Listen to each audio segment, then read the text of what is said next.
Ci troviamo a Roveredo di Guà, praticamente sotto il ponte è lì, questo che vedete è l'argine del fiume Guà.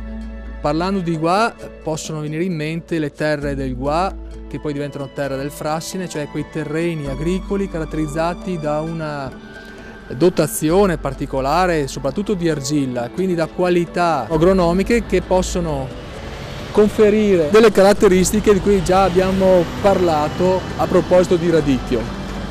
È la zona proprio di produzione tipica del radicchio di Verona, ma si coltivano anche le altre varietà, il Treviso, il Chioggia. Si coltivano dal periodo così fine invernale a quello estivo le patate. Ci troviamo in un'azienda che si occupa della produzione, della lavorazione e poi della distribuzione di questi prodotti, quindi prodotti orticoli del territorio che va dal montagnanese al colognese, e quindi bassa veronese, est veronese e bassa padovana. Siamo qua con la signora Maria, che è moglie del titolare Luigi, vero? Sì. È un'impresa la vostra di tipo familiare, siete in quanti occupati?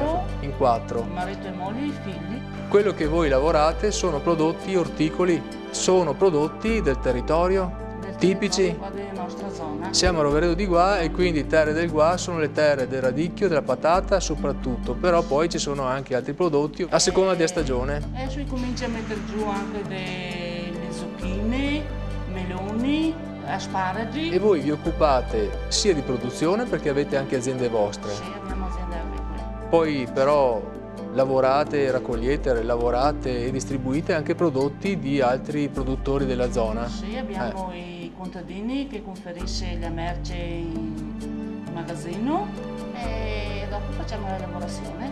Fate lavorazione, Per i supermercati, quindi grossa distribuzione, e mercati esteri. e fate anche dei numeri, perché uno che passa dalla strada ma non si immagina che dentro questi 5.000 metri quadrati di magazzino ci siano tutti questi prodotti, sto giro. Lavorazione di patate, e radicchio un po' meno, invece altri anni si faceva più lavoro di radicchio. Quest'anno si lavora meno. Si sente un po' di crisi. Si sente un po' di crisi, che c'è meno consumo.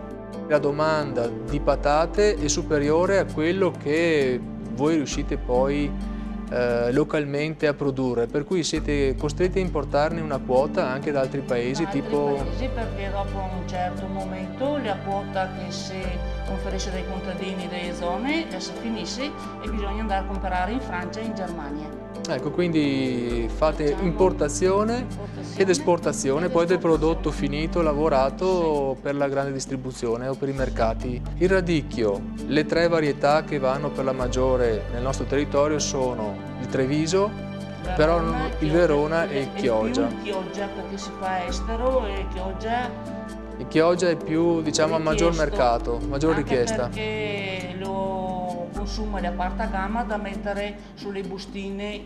Quindi le buste, cosiddette buste, già confezionate col prodotto pronto al consumo. Sì. La lavorazione consiste nel prendere il prodotto come arriva praticamente dal campo oppure dalla cella. Oppure dalla cella. Lo lavorate, si butta in vasca dove viene in qualche maniera lavato. Pulito le foglie guaste, tagliato le radici a taglio fresco. Praticamente si elimina una piccola porzione di radice. Più piccolo, è fatto diverse misure. Poi c'è una differenza a seconda che il prodotto sia destinato alla Germania, per esempio, piuttosto che a un mercato interno o nazionale. I mercati interni facciamo l'IFCO e pretendono tutto lavorato sull'IFCO. L'IFCO che è una cassa riutilizzabile in plastica. Una cassa riutilizzabile in plastica. Invece la Germania facciamo tutto in legno. Il legno perché può essere riciclato o usato come combustibile. La Germania non lo vuole. Il polistirolo va solo per noi. Non lo vuole, solo l'interno del polistirolo. Ecco, invece parlando di patate, abbiamo una buona produzione locale perché le terre del Guà sono famose per la patata di un certo pregio, insomma. Sì. Quali sono le varietà che vanno per la maggiore, che il mercato? L'agata è quella che riscuote maggiore successo. Sì, perché è una patata chiara, più uniforme, più bella e produce più quintali. Quindi adatta proprio per la distribuzione, per grande distribuzione. È chiara di buccia. È chiara di buccia. Questi prodotti voi li raccogliete durante l'estate, le patate si raccolgono nel periodo estivo. Le stocchiamo in cella. Però le lavorate 12 mesi all'anno praticamente. Lavoriamo 12 mesi all'anno. facciamo il trattamento che viene fatto a norma di legge perché non germogli in celle, li teniamo alla temperatura di freddo giusta. Quindi un'atmosfera, ecco, celle climatizzate, sì, a più 5 gradi al buio. 5 gradi al buio, e si estrae dalle celle mano a mano che si consuma in giornata. Capito. Mai che resta fuori dalle celle. Non possono rimanere. Anche queste le lavate poi, quindi la terra eventuale. La terra, il guasto va tutto tolto con diverso scarto. E quando finite qui della produzione delle nostre terre, prendiamo anche. Siete costretti a importarne da altri paesi. E arriva del prodotto buono. Quindi il prodotto estero, diciamo che è all'altezza di quello italiano, se non qualche volta anche a seconda insomma poi dell'annata. Bisogna lavorare bene e dare ai supermercati la roba sana.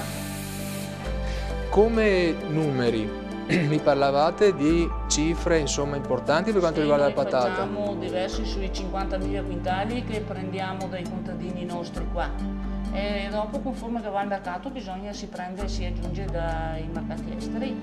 Quindi almeno 50.000 quintali di patate dalla produzione locale? Locale, sì.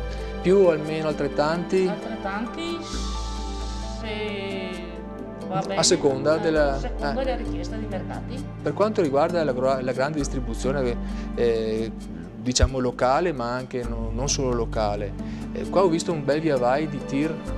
Sì, c'è sempre il camion che carica per l'estero, non estero, i supermercati che hanno diversi orari. Voi avete da mattina, da pomeriggio, da sera, bisogna sempre essere avete contratti con catene di supermercati tipo, ho sentito, la Coop, il Famila, la Migros, Ipera. E quindi dovete garantire una fornitura a queste giornaliera. aziende. Ringraziamo la signora Maria. Grazie a voi. E grazie per averci fatto conoscere una realtà che era per noi inaspettata. Speriamo di aversi anche anni più avanti. Certo, con magari un po' più di ottimismo. Per resistere col nostro lavoro. Certo, un augurio. Grazie signora. A voi.